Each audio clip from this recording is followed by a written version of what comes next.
Oh, hello, Amma. I need your help. What is it, Caesar? Well, I've got all these eggs, and I need a basket to carry them. Why you have so many eggs, Caesar? Well, eggs are good, and I need the protein. Why don't you get some better eggs? Well, what are you talking about? Eggs are eggs. No. You can get some tea eggs. Tea eggs? Oh, yeah. Those are good too, aren't they? Can I have one? Here you go. Oh, these are salty goodness.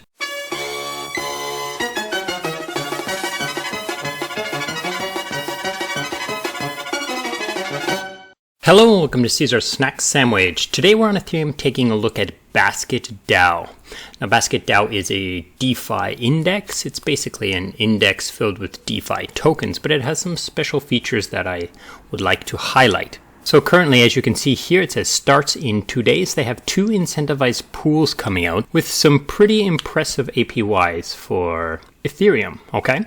So the first one is the BDI token, which is their index token, and you pair it with ETH on SushiSwap, and you can get this, if you stake it in here, you're going to get 198%. Now you're currently also going to get sushi rewards on top of this, because this LP is also incentivized on onsen inside the SushiSwap exchange. So if you stake your tokens here, you're going to get both the double dip of the BASK token, which is their governance token, and you're going to get the sushi token as well. Now this liquidity pool has roughly about 3 million inside it. However, the actual token has a total value lock of about 13 million, which is quite good.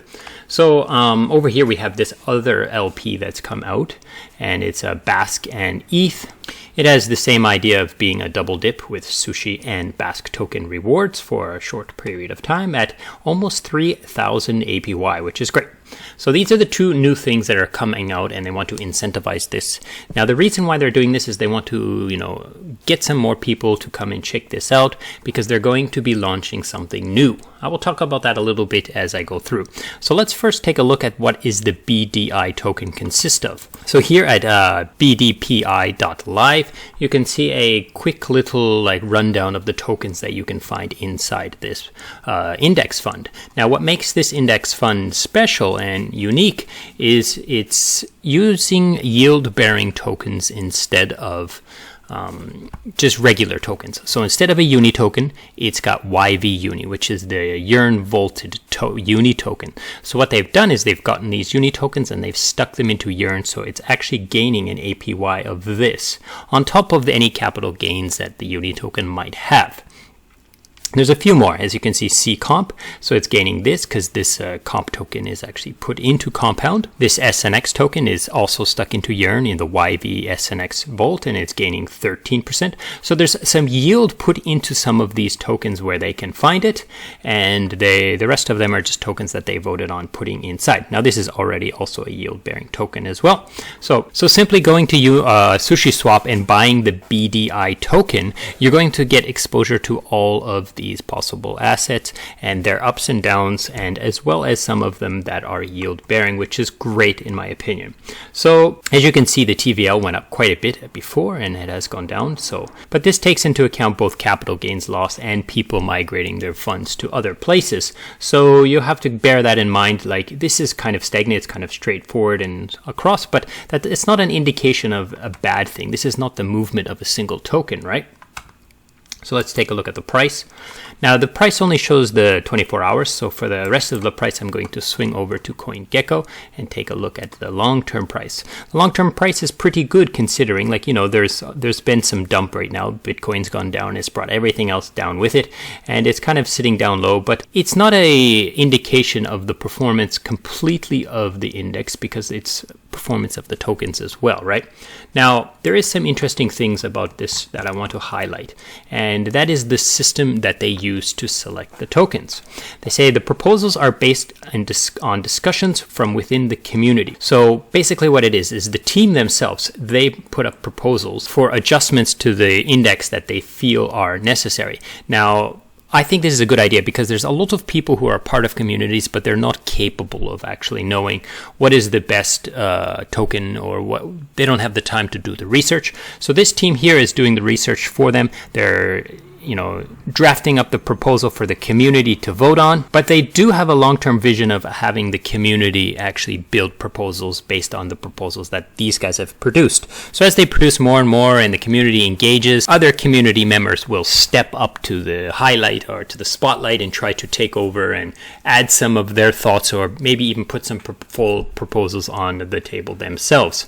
So I like this idea. I like the way that they're using some human judgment in here instead of just using strict math, or strict rules. Like, if it doesn't make sense, if everybody wants like a certain token in the index that they're a community of, then why wouldn't they put it in just because something like, oh, maybe it's not audited by two separate auditing firms, or maybe it doesn't have a market cap of exactly the right amount. So I do like here that they're actually using some human judgment to make proposals and decide on things. Now, there's some other changes that I need to go through, and that is this new direction for the BASK token. Now, the BASK token is this token here, which is their governance token. The BASK token has a fixed supply of 80,000, it says here. However, when this Medium article was drafted, they thought it was 80,000, but they had forgotten that there was some BASK tokens in time log vesting rewards. So it's actually 100,000. The team has told me that it's 100,000. And that the way they're going to, they haven't burned a whole bunch of tokens, is basically they've changed the 24-hour minting feature. Like, there's a 24-hour lock on major changes to the protocol, and they've put in a transaction today to change that 24-hour lock to 7 days locks. So they won't even be able to mint any more tokens without giving a 7-day notice that the tokens are going to be minted. So they with the team, with the community, they voted on 100,000 tokens. So they've set them at $100,000 or 100,000 tokens max supply. Now, what they want from this token is that they want it to be just purely like speculative in the sense of capital gains, capital losses. Will it go up in value? Will it go down in value? It's more like a YFI token, like a yearn token. It doesn't have a whole lot of utility. It's mostly used for governance. That's what they want this token to be, purely governance token. Now, in the past, the token had some staking in here, but they removed this staking feature because they want to use the product, what is it? Where? So let me find it. The revenue from the product to actually grow the product. So they want to try to take all the money made through this system and use that to grow the system. So, pay for marketing, pay for development, pay for, developers, maybe change the website or whatever, right? So they want to they've taken away the the X BASK and the fee sharing structure of the BASK token, and it's going to be purely a governance token with capital gains or losses depending on the market conditions. Another thing they wanted to do is they want to change the BASK incentives to be much more short term. So that will help to not make it such of a dump token, like a token that people just farm and dump so much, because it will only be short term. So why would a person farm it to dump it for just a short term period of time? And then also there's a lot of protocols that actually farm tokens and dump them on a regular basis. So these products or these protocols, they won't take the time to build let's say a vault to farm the BASK token so much, to farm it, because it's only going to be short term. Like in this case, it's going to be 4 weeks for this BMI launch. Now I've saved the best for last, and that is, what is the BMI? The BMI token. They talk about it here at the top, and what this is it's a money market index. So it's a diversified stablecoin farming index powered by Yearn. So what does that mean? It's going to take a whole bunch of the YVUS whatever tokens, so basically stablecoins, put into Yearn. So like the YVUSDT, YVUSDC,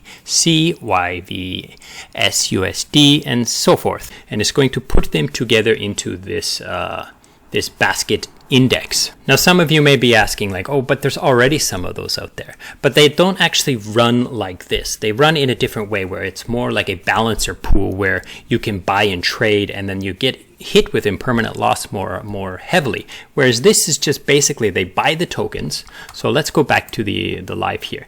Basically, they'll buy the tokens and they'll stake the tokens and hold them inside. Okay, so anytime you want, you can just come to here and you can press BDI, and you can either decide to mint the token using ETH. And what that's going to do is it's going to actually do a transaction where it uses the ETH to buy all the underlying tokens and eventually puts them into their vaults. Or you can burn the BDI and get back to ETH by zapping out. Or the way I look at it is that it's kind of more like it's a token, right? A BDI token is like a token that is collateralized with all of these tokens. So that's the way I'm going to look at it. Not so much like, oh, you need to get these tokens in and out. Just think of it like this token here is a token worth $300 and it is collateralized by all of these tokens, and the value of this will go up in reference to these because people can burn the token and take these out in, it would be a large quantity that you would want to do it with, and people can mint this token using the underlying tokens as well. So that basically covers the first little taste of what's going on here and what I like and what I've looked at. I would suggest you to come and read all of the Medium articles. There's quite a few of them and they're pretty good. It's a pretty new product in a sense. Like, it hasn't been around for months and months and months, but it has been around like longer than weeks. So come and take a look at BasketDao if you think you're interested in this. I'm a little bit more interested in indexes now that I've seen this. I don't hold the indexes, but this one seems a little bit interesting to me because there's not a whole lot of possibility for impermanent loss in here.